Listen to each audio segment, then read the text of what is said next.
Ahead of the game, Woodward will not delay Man United departure. Ed Woodward is set to leave his position as Manchester United's executive vice chairman as planned in April, with managing director Richard Arnold lined up to succeed him. While Woodward took a hands-on role in last week's dramatic events at Old Trafford with the sacking of Ole Gunnar Solskjaer and recruitment of Ralf Rangnick as interim manager, he is not planning to stay on until a permanent appointment has been made next summer. Arnold is understood to want to take charge as soon as possible, although a final decision regarding the timing of the transition rests with the Glazer family. Woodward is likely to be offered a consultancy role at United whenever he finally departs, with the club eager to retain his contacts and influence in the industry. "We're staying up," say Brentford. Brentford's groundbreaking mathematical approach to the transfer market and performance analytics has enabled the club to punch above their weight, and fans will hope the Boffins continue to deliver. Having studied the latest data after 12 Premier League matches, Brentford's team have concluded that they should finish 15th, which should give Thomas Frank's players some confidence ahead of Sunday's game against Everton following a run of 5 games without a league win.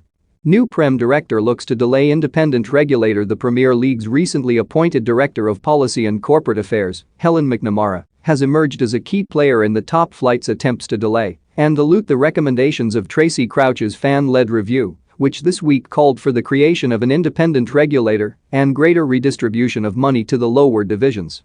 The former Deputy Cabinet Secretary, who is effectively number 2 at the Premier League to Chief Executive Richard Masters, has impeccable connections in government after spending 20 years in the civil service and is well placed to make the big club's case that major reforms will damage the competitiveness of the league and its global standing.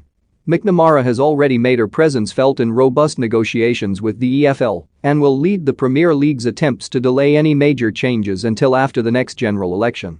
Rooney's wages are off limits. Derby's administrators Quintuma are resisting the temptation to save money by cutting Wayne Rooney's salary, as they regard the manager as the club's biggest asset in their attempts to find a buyer. The former England captain is still receiving his £90,000 a week wages in full despite Derby's perilous financial position, which includes debts of £83 million, a further £153 million soft loan due to former owner Mel Morris, and cash assets totaling just £630,000. Quintuma reason that retaining Rooney will create more interest in the club, a gamble that looks to be paying off as a Malaysian-backed consortium have emerged this month to rival a £50 million offer for Derby from American businessman Chris Kirchner.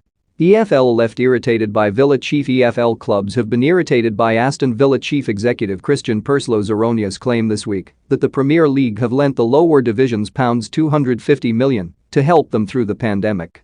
The borrowing Perslow referred to, as he argued against calls for greater redistribution, was a £117.5 million loan to the EFL provided by MetLife Investment Management that was agreed in March to be distributed among the championship clubs. The Premier League were involved in the process, but their only financial contribution was committing to make payments of up to £15 million to help secure the lending facility. The Premier League have also provided £50 million in aid for struggling clubs in League 1 and 2, as well as up to £20 million in monitored loans, so their total aid to the EFL throughout the pandemic is about a quarter of the £250 million cited by Perslow. Perhaps he was thinking of the estimated figure EFL clubs have lost due to missing gate receipts over the last 2 years.